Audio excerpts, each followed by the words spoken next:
and continuing our series on poets. Yesterday we did, before we did Claude McKay, and we also did Maya Angelou, and we're gonna touch on one of Jamaica's most famous poets alongside Claude McKay. And a lot of persons don't know him as a poet, but avid writer. He was and is a Pan-African accomplishment that I want none other than Marcus Mosiah Garvey, born in St. Anne. And the first poem that I am going to read today is Get Up and Go. And it starts. Please clear the way and let me pass if you intend to give up here. It seems a shame that you should yield. Your life is without foolish share. You are a coward for your pains to come this way and then blow out. Real men are made of stuff to last, which they themselves would never doubt.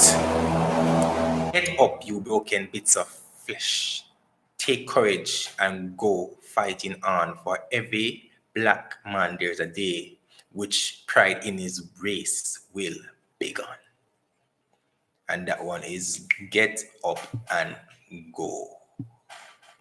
And let me see if I can find another one for you today. I'm gonna read about 5.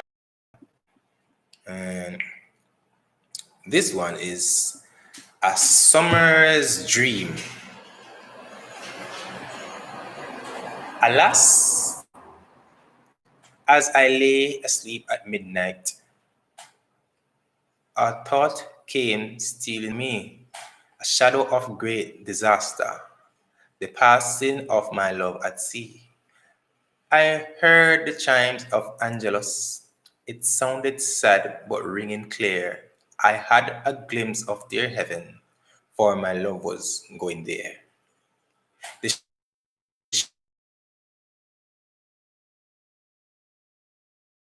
my love was firm to the last. I stretched my arms out to rescue, but my love was already gone.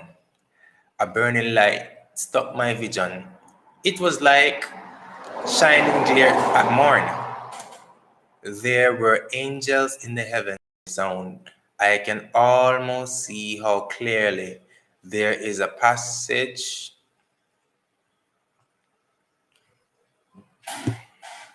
I can almost see how clearly there is a passage made above. The angels are a welcoming the spirit of my dearest love.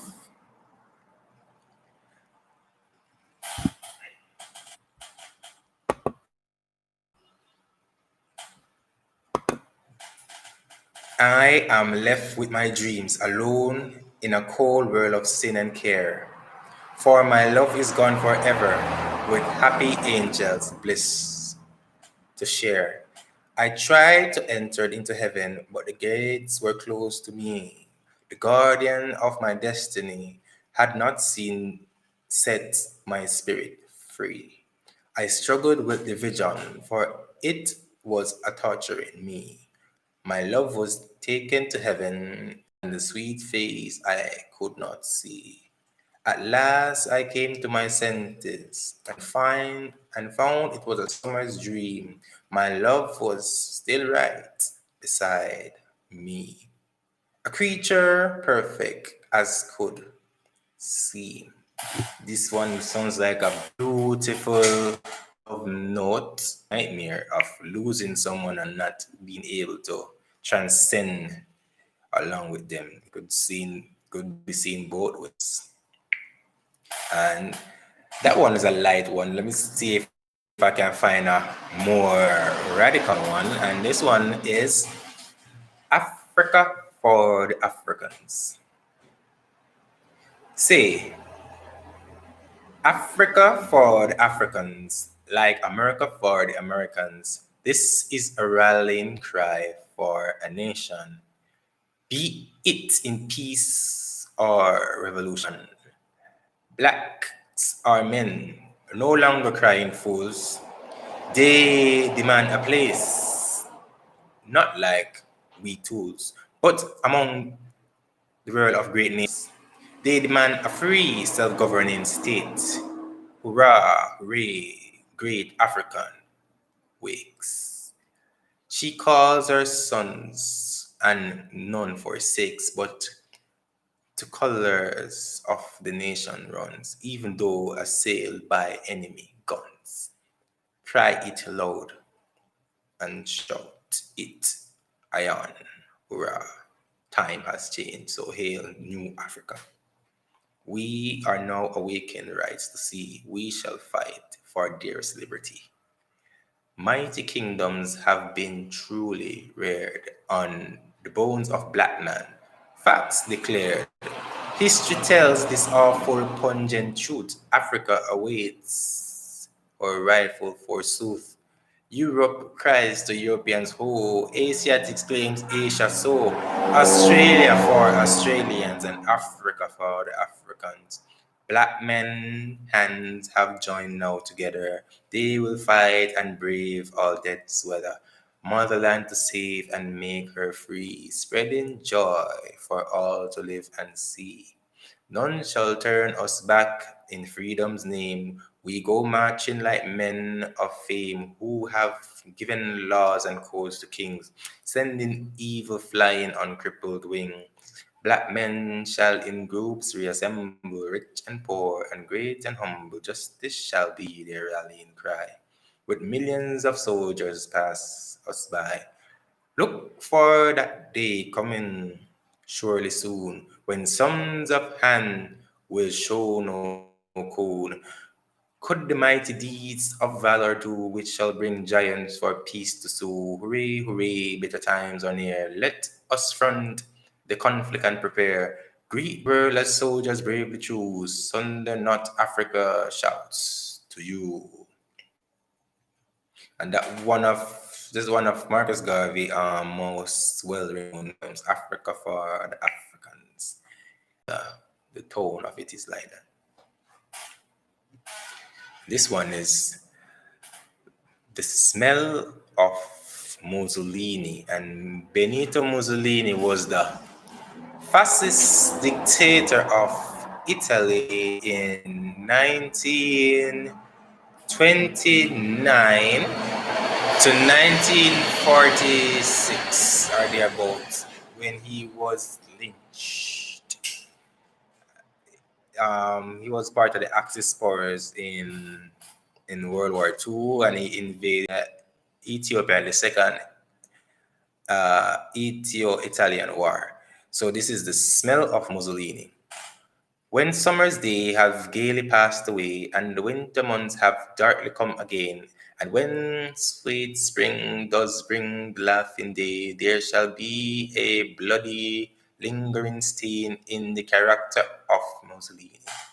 The brute who killed with bombs of liquid flame. We hate him, yes, we hate him, good and plenty. We hate the smell of that most brutal name. A Roman steeped in envy and murder. He stole the land of all the Christian blacks, but he shall have his gaseous thunder thrown back same day on mad Italians' back. When the day does really come, my men, we will give it to them with bowls of steel and run the Italians out of his bloody den to make him see the Negro Commonwealth. 1,000 years may be the waiting time to strike the brute that come from cursed Rome, but keep your courage high and quiet, sublime, for the day to hit the great trail for home. For every Roman soldier shall fall down and lick the dust in very patient as Hannibal, which is a great Carthaginian general, a great African military leader who destroyed Rome, did make them kiss the ground. We too shall crush them in our self-defense. No one shall help an Italian man in any way of any other human beings, for he is one with Mussolini's clan that seeks to change the world to the Roman scenes. Let all Italians live and die in shame for what their mad dog did to our dear home. Their Mussolini bloody savage name smells things from Addis back to sinful Rome. No cause that link Italian liberty shall have appeared to us in peace or war. No one will ask us in sobriety to help the Italian near or far in clash of arms on European fields. And this is a battle cry, by the way. Fields of blood. No help must give Negroes from Rome's cause. It must be forever understood that Italians keep no sacred laws. We shall march past ancient Vatican and sack the gates of Italian Rome and make them feel the hand of vengeful men whose first was driven from nature's home. With English, German, French, or other hordes, we march to crush the Italian dog at the point of gleam shining swords. We lay quite low the violent Roman hog. And this was in World War II. So this period of time, we would have seen Mussolini allied with Adolf Hitler and Franco from Spain, as well as the Empire of Japan. They were known as the Axis powers, atomic weapons, not necessarily nuclear weapons, but um, ballistic missiles. Really, they they had a lot of ballistic missiles and a lot of modern warfare. A lot of the weapons used in World War II are still in use today because they were highly effective. A lot of scientific development and aeronautics, like the aviation industry, was getting more developed as well. Even the space race had begun prior to that war. So a lot of things happened during this period, and in reading this poem, you have to understand the context from which it was written and why those words would have been said. And you'd have to look into World War II really, because even the United Nations came out of the World War II. And it has another one about Mussolini. That's Benito Mussolini, the fascist dictator of Italy. It says, the devil in Mussolini. When God did make the world, all, he laid a righteous plan of things he never meant to harbor sin. Among mankind with all their kings, he did establish holy law to rule the mighty universe, and everything that he did made was bound to follow such course. But evil crept into men's life and washed all the goodness God gave, and strife was stirred between two that praised man into his sad grave. The devil and the Lord of hosts have fought upon the plains of life, and we still see conflicts rage. God top in every strife. The Caesars came and went their way. The Tsars is like the emperor of Rome, the Roman Empire. So that the title was Tsar. Like Jesus said, give unto Caesar what's due to Caesar, because the Tsar, Caesar, was on the Roman currencies. So he was the emperor, he was the authority on everything in the Roman Empire domain, which is one of the largest empires in the history of the world, Roman Empire. So it says the Tsars came and went their way with Alexander and his kind, and that is Alexander of Macedonia, also called Alexander the Great. Napoleon did also came, and Mussolini was close behind. And why I said Napoleon also came is because France, Napoleon was the emperor of France, and France was an extension of the Western Christian Roman Empire, because the Roman Empire was divided into two: Byzantine or Islamic Roman Empire, and the Christian or the Roman Empire under Charlemagne, which was also an emperor of France. So he said Napoleon and Mussolini was close behind, and he's making a comparison here between Mussolini and the Caesars of Rome, because Italy, and he was called the Duce, which means sons of the leader. And later devils great, for he is a descent on God's children. This devil, in mad human form, performed his tricks and deeds with boast. He preys on Italy's great fame and challenges the Lord's host. between the two end as it did rest before, for God must win in every cause that man threatens on any shore. The time will come when every hand will smite the mad dog on the head, and he will pass away to hell and leave staying among the dead. This Mussolini devil man came from out the darkest cave and savage and deeds he seek to take the life God gave. No soul can this vile madman give, no creature can he ever make, yet he would bleed all men to death, and for all for vanity's soul's sake. He led he leads the march against black and white, to crown himself Lord of Earth, while he gains, and this is an important point. It says he leads a march against black and white. So this was not just about racism; it was about imperialism, because he was trying to the basis on which Mussolini invaded Africa was in making a renaissance or a rebirth of the Roman Empire, which would have caused a lot of carnage, because at the time there were a lot of colonies owned by other European states, but Italy did not own any external colonies. So they were tasked by Mussolini to go out and recolonize parts of Africa, which included the Horn of Africa and North Africa. And that's what basically started precursor to World War II. To crown himself Lord of Earth, but while he gains just for a while, his triumphs are the devil's mirror. The time will come to chain his feet and his hands like the devil is gone. He shall be just one more fool who from satanic womb was born. Pray down the devil of the hills of Roman wickedness. Look to God, the King of peace, who reigns for human blessedness. So, for those who don't know, Marcus Garvey, I don't know, Benito Mussolini. These were key figures of World War II from an African perspective.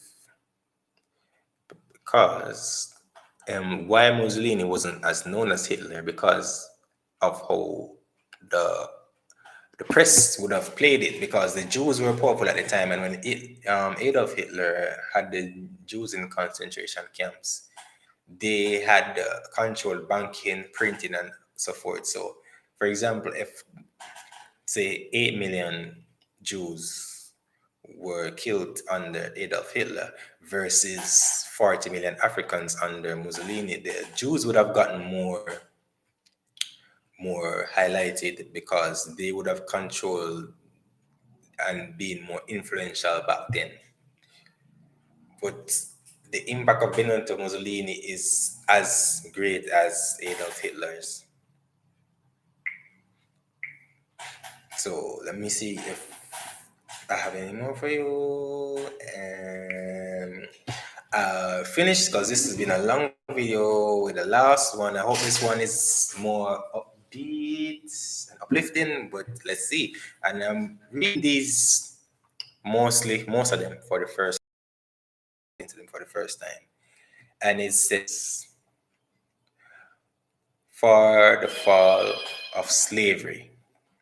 I'll be back.